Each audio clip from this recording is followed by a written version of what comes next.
Welcome to chemistry super concept. Student, आज हम बात करेंगे, एक बार फिर हमारा टॉपिक होगा मैन्युफैक्चरिंग ऑफ नाइट्रिक एसिड। लेकिन स्टूडेंट आज हम उसको प्रिपेयर करेंगे आर्क प्रोसेस के through. Student, schematic diagram student आपके सामने मौजूद है।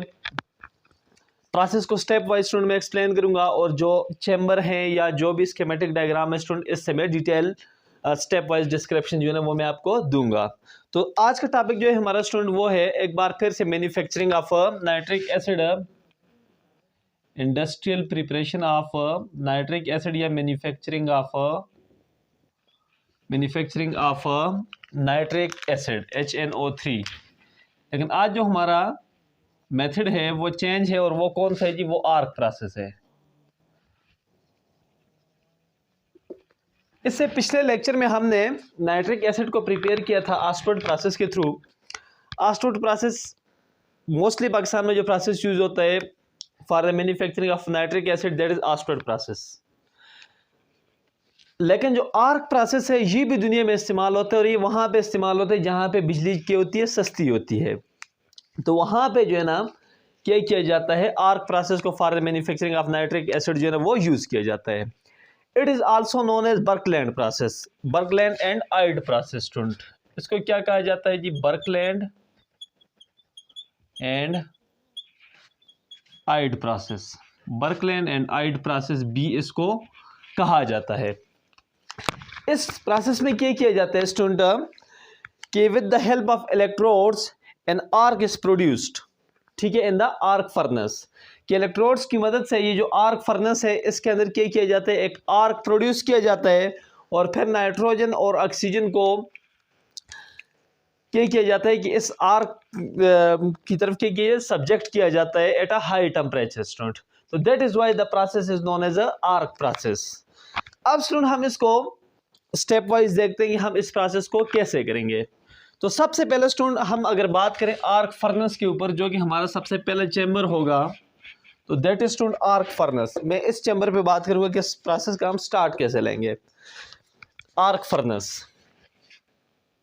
क्या student? Arc furnace. Arc furnace में आप सबसे पहले क्या करते हैं कि इलेक्ट्रोड्स की मदद से क्या करते हैं, इलेक्ट्रिक आर्क प्रोड्यूस करते हैं। And after this we will subject the nitrogen and the atmospheric oxygen towards that electric arc. अब इस इलेक्ट्रिक आर्क को हम क्या करेंगे, नाइट्रोजन और ऑक्सीजन क्या करेंगे, सब्जेक्ट करेंगे at a temperature of about 3000 degree centigrade. तकरीबन ये जो आपके पास N2 है और KgO2 है, इसके लिए जो टेम्परेचर रिक्वायर्ड होगा वो यहाँ पे कितना होगा, 3000 डिग्री सेंटीग्रेड। स्टूडेंट, तो अब इस टेम्परेचर पे क्या होगा, इस 3000 डिग्री सेंटीग्रेड पे क्या होगा कि ये आपका जो NO और NO2 है स्टूडेंट ये बना देगा क्या बना देगा, ये बना देगा नाइट्रिक एसिड। टेम्परेचर कितने, 3000 डिग्री सेंटीग्रेड। नाइट्रिक एसिड बना देगा और इसके साथ साथ ये क्या बना देगा, NO बना देगा।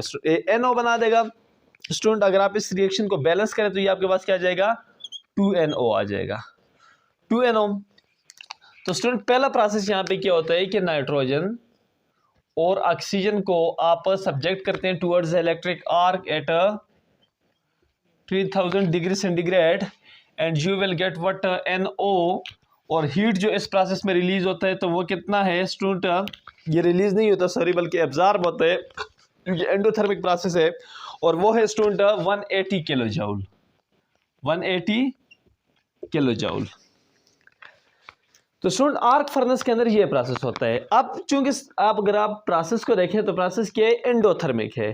तो अकॉर्डिंग टू लीकेटलियर प्रिंसिपल, अगर आपने रिएक्शन को फॉरवर्ड डायरेक्शन में मूव करना है तो आपको टेम्परेचर हाई रखना पड़ेगा, क्योंकि लीकेटलियर प्रिंसिपल के मुताबिक अगर आप टेम्परेचर बढ़ा रहे हैं फॉर एन एंडोथर्मिक प्रोसेस तो रिएक्शन विल मूव फॉरवर्ड, तो फॉरवर्ड मूव करेगा। तो टेम्परेचर आपने बहुत ज़्यादा रखना है जो कि क्या है, 3000 डिग्री सेंटीग्रेड है। और अगर आप इस प्रोसेस में अगर आप बात करें, इसको अगर मैं बैलेंस करूं तो इधर क्या लग जाएगा, इधर 2 लग जाएगा। तो अगर आप प्रेशर की बात करें इस प्रोसेस के लिए, तो प्रेशर इस प्रोसेस को इफेक्ट नहीं करेगा, क्योंकि जो वॉल्यूम है यहाँ पे भी 2 वॉल्यूम है और इधर भी 1 + 1 2 वॉल्यूम है, तो इस प्रोसेस को इफेक्ट नहीं करेगा। तो ये स्टूडेंट क्या है, ये आर्क फर्नेस के अंदर जो है ना हम ये करेंगे। लेकिन स्टूडेंट अब यहाँ पे जो NO बना है, ठीक है, कि the NO formed in the arc furnace tends to decompose into NO N2 and O2। ये जो NO आपके पास बना है ये डिकम्पोज हो सकता है नाइट्रोजन और ऑक्सीजन में एट सच हाई टेम्परेचर। चूंकि ये जो 3000 डिग्री सेंटीग्रेड का टेम्परेचर है बहुत ज़्यादा है, इस पे ये NO जो है ना आपके पास क्या कर सकता है, ये डिकम्पोज कर सकता है। लेकिन अगर आप इसके टेम्परेचर को डिक्रीज करते जाएं फ्रॉम 3000 टू, तो तकरीबन जब आप आ जाए 1000 डिग्री सेंटीग्रेड तक, तो तकरीबन 1000 डिग्री सेंटीग्रेड पे फिर क्या होगा कि ये NO जो है ये तकरीबन जो है ना ये फिर इसकी जो डिकम्पोजिशन हो जाती है वो नेग्लिजिबल हो जाती है। इसकी डिकम्पोजिशन 1000 डिग्री सेंटीग्रेड पे नेग्लिजिबल हो जाती है। तो लिहाजा to get the maximum yield of the nitric oxide you have to decrease the temperature. तो आपको क्या करना पड़ेगा, आपको टेम्परेचर डिक्रीज करना पड़ेगा स्टूडेंट।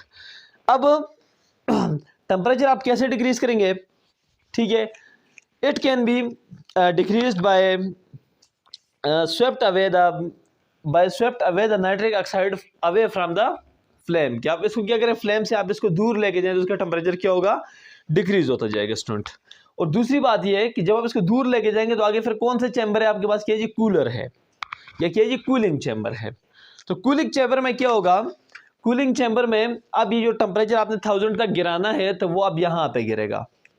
कैसे गिरेगा student, to get the maximum yield of NO we transfer the NO towards the cooler. Student क्या करेंगे, आप इसको कूलर की तरफ पास करेंगे, लेकिन कूलर से पहले आप इसको क्या करेंगे, हीट बॉयलर से भी क्या करेंगे, पास करेंगे।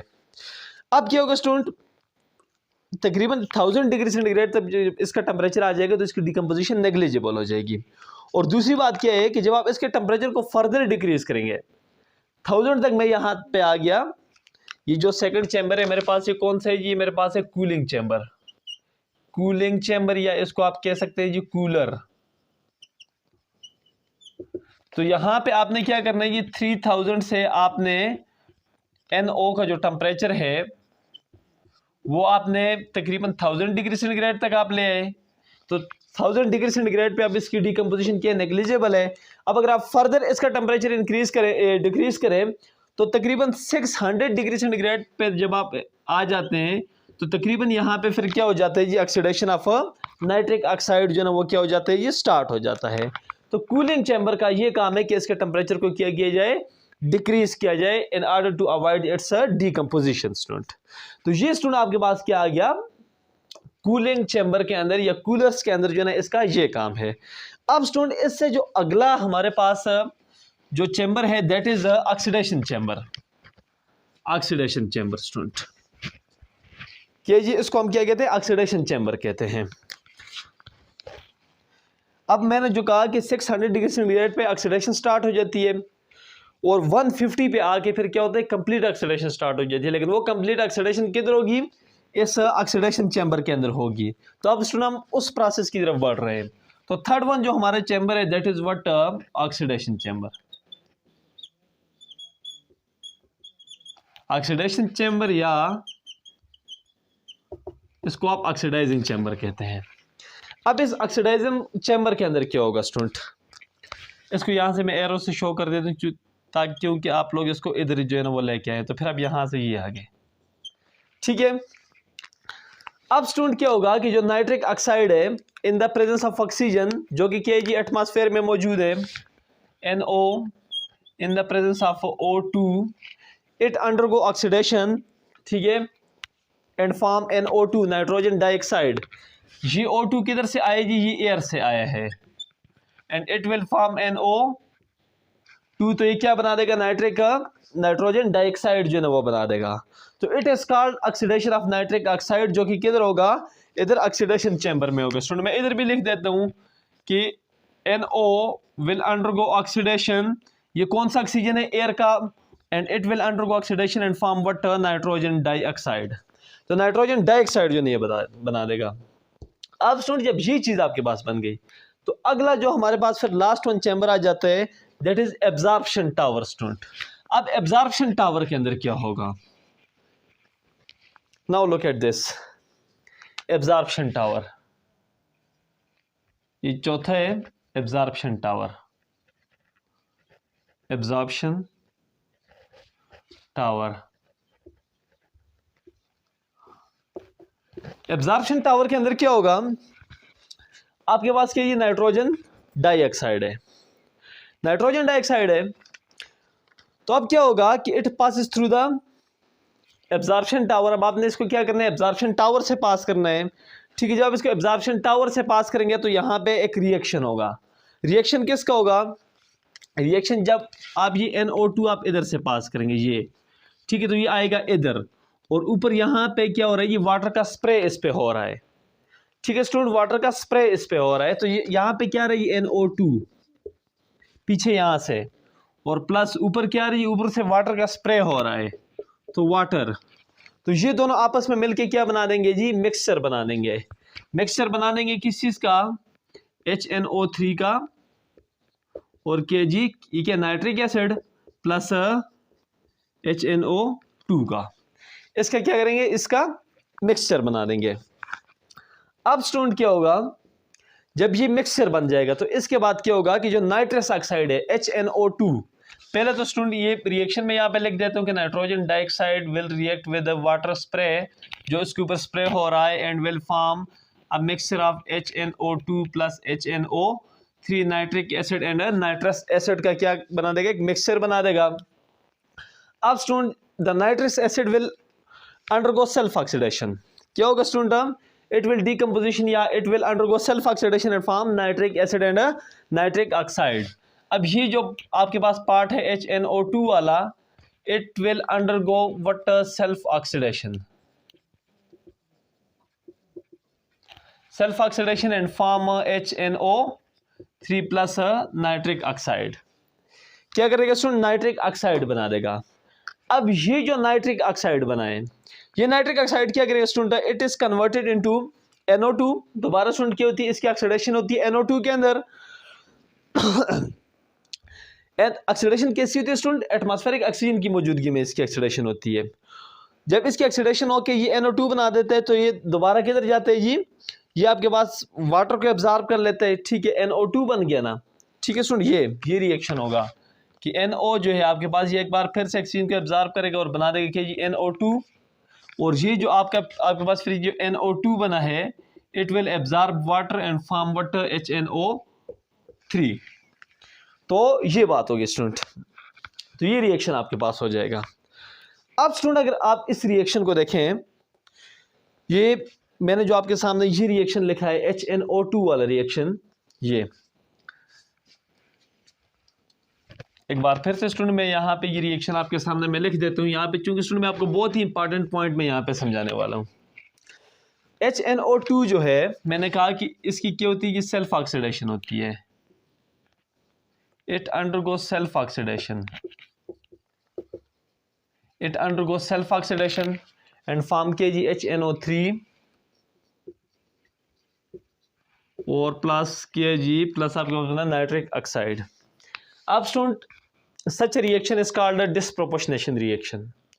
अब डिस्प्रोपोर्शनेशन रिएक्शन क्या होता है, क्या स्टूडेंट क्या कहते हैं इसको जी, disproportionation reaction, disproportionation, disproportionation reaction.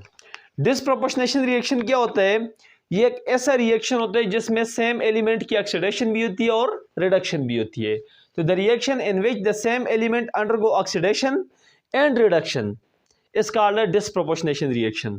तो अब अगर आप इस रिएक्शन को देखें, इस रिएक्शन को अगर आप देखें तो यहाँ पे नाइट्रोजन +5 ऑक्सीडेशन +3 ऑक्सीडेशन स्टेट में स्टूडेंट देखें, 2 2s are 4, तो +3 इसका और +1 हाइड्रोजन का, तो +3 ऑक्सीडेशन स्टेट में यहाँ पे। और अगर मैं इधर देखूं तो देखिए इधर ये +5 ऑक्सीडेशन स्टेट में है। एक बात तो ये आ गई कि +3 से ये किधर आएगी, +5 ऑक्सीडेशन स्टेट में आया है। या स्टूडेंट में इसको मैं इधर नीचे में शो कर देता हूँ ताकि आप लोगों को ये नजर आए। ये देखें +3 ऑक्सीडेशन स्टेट से आए किधर, ये +5 ऑक्सीडेशन स्टेट में। तो अब क्या हुई है, ऑक्सीडेशन स्टेट इंक्रीज हुई है, +3 से +5 में आई है। तो आपने ऑक्सीडेशन की एक डेफिनेशन ये भी पढ़ी है कि the increase in oxidation state of an element is called oxidation. तो अब इसके स्टूडेंट ये क्या होगी जी, ये इसकी होगी जी ऑक्सीडेशन। Oxidation of nitrogen. ठीक है, नाइट्रोजन की ऑक्सीडेशन हो गई। अब स्टूडेंट मैंने कहा कि डिस्प्रोपोर्शनेशन रिएक्शन में सेम एलिमेंट की फिर क्या होती है, रिडक्शन भी होती है। तो रिडक्शन किधर होती है, रिडक्शन अगर आप इधर देखें तो ये नाइट्रिक ऑक्साइड है, तो नाइट्रिक ऑक्साइड है, देखें इसके ऊपर कोई चार्ज नहीं किया, न्यूट्रल है। तो ऑक्साइड क्या होता है, -2 होता है, ये न्यूट्रल है, तो इसका मतलब है कि जी इसके ऊपर +2 चार्ज है। तो अब देखें यहाँ पे क्या ये +3 ऑक्सीडेशन स्टेट में है, और इधर आके ये किस चीज़ में आता है, ये +2 में। तो मैंने कहा था increase in oxidation state is called oxidation, तो decrease in oxidation state is called reduction. ये भी आपने रिडक्शन की एक डेफिनेशन पढ़ी है कि जब ऑक्सीडेशन स्टेट किसी भी एलिमेंट की डिक्रीज होती है तो मतलब कि उसकी क्या हो रही है, रिडक्शन हो रही है। तो पहले क्या है जी, ऑक्सीडेशन, और दूसरे प्रोसेस में क्या है जी, रिडक्शन ऑफ N2। तो स्टूडेंट ये बहुत ही इंपॉर्टेंट पॉइंट है। अब स्टूडेंट दूसरी बात रह गई, चूंकि मैंने कहा था कि यहाँ पे मिक्सचर बनता है HNO3 का और HNO2 का। HNO2 पे तो हमारी बात हो गई कि इस तरह सेल्फ ऑक्सीडेशन या डिस्प्रोपोर्शनेशन रिएक्शन के थ्रू कन्वर्ट हो जाते हैं HNO3 और nitric acid, and then nitric acid की ऑक्सीडेशन होकर NO2, और NO2 फिर फर्दर वाटर एब्जॉर्ब करके HNO3 में कन्वर्ट हो जाता है।